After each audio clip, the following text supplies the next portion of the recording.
അപ്പം നമുക്ക് പലപ്പോഴും പലരും പറയുന്നൊരു കംപ്ലൈൻ്റ് എന്ന് പറഞ്ഞു കഴിഞ്ഞാൽ, സാർ അത് ബെൻഡ് ചെയ്യാൻ പറ്റില്ല. കാരണം വേറൊന്നുമല്ല, കോമ്പാക്ഷൻ ചെയ്യാൻ പറ്റില്ല, ചെല്ലി ഇറങ്ങില്ല, ഇങ്ങനെയൊക്കെയുള്ള കുറേ ന്യായങ്ങൾ പറയാറുണ്ട്. അതൊരു ന്യായമേ അല്ല. കൃത്യമായിട്ട് ബീമിന് ആങ്കറേജ് കൊടുക്കണം എന്നുള്ളത് നിർബന്ധമാണ്. ഹായ്,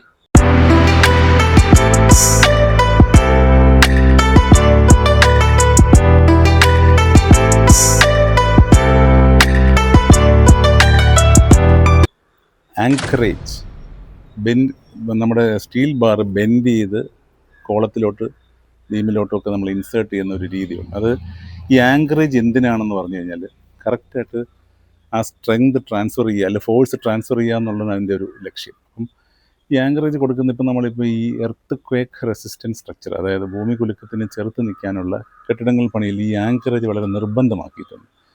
ഇപ്പം നമ്മളൊരു ബീമും ഒരു കോളവും കൂടെ വരുന്ന ഒരു ജംഗ്ഷനെ സംബന്ധിച്ചിടത്തോളം, ആ ബീമിൻ്റെ കമ്പി അത് കോളത്തിലേക്ക് നമ്മൾ ആങ്കർ ചെയ്യുക എന്ന് പറയും. ആങ്കർ എന്ന് വെച്ചാൽ, ഇപ്പോൾ ഇത് ഞാൻ എക്സാമ്പിൾ ഒരു ചെറിയ കമ്പിയിൽ കാണിച്ചിട്ടുണ്ട്. ഞാനത് ജസ്റ്റ് ബെൻഡ് ചെയ്ത് കാണിച്ചിരിക്കുക.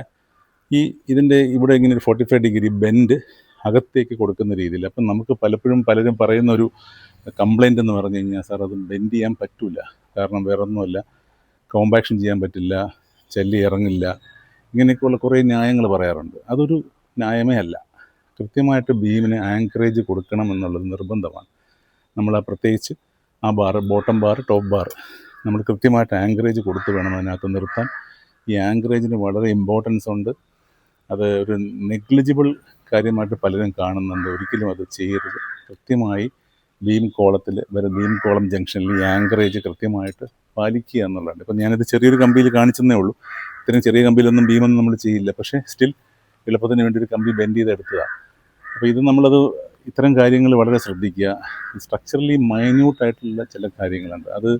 നമ്മളത് കൃത്യമായിട്ട് എക്സിക്യൂഷൻ സമയത്ത് നോക്കണം. അപ്പോൾ അത് നോക്കണം എന്ന് പറഞ്ഞാൽ, ഒരു പ്രോജക്റ്റിനെ സംബന്ധിച്ചിടത്തോളം ഒരു എഞ്ചിനീയറുടെ ഇൻവോൾവ്മെൻറ്റ് എന്തുമാത്രം ഉണ്ടെന്നുള്ളതൊക്കെ ഇങ്ങനെയുള്ള കാര്യങ്ങളിൽ മാത്രമാണ് അത് ശ്രദ്ധിക്കപ്പെടുന്നത്. പലപ്പോഴും ഒരു കാര്യം എന്ന് വെച്ചാൽ, എല്ലാവരും പറയാം എഞ്ചിനീയറിൻ്റെ ആവശ്യം എന്താ പ്രോജക്റ്റിൽ, നമുക്കത് മേസ്തിരി ചെയ്യൂലേ, മേസ്തിരി ഇത്ര വർഷം എക്സ്പീരിയൻസ് ഉള്ള മേസ്തിരിയാണ്.